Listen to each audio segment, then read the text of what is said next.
के ले चल के छौड़ी आगे बंद करके गुजर जवा में के जा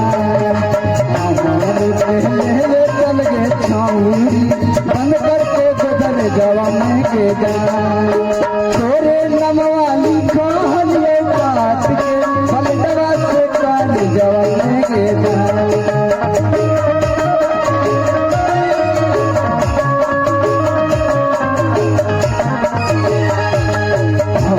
चल के छौड़ी बंद करके गुजर जवा में के जा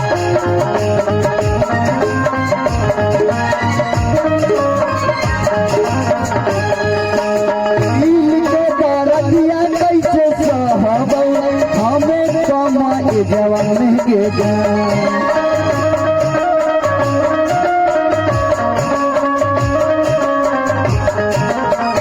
दिल के दर्दिया कैसे सहब हमें कमाए जवान के जा हमारे के ले चल के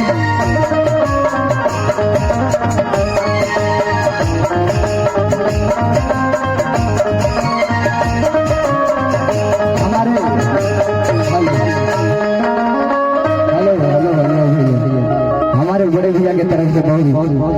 बहुत धन्यवाद पुरस्कार मिला है। ऐसा ही करे कि भाई भी प्यारा सरवर बनाए रखे।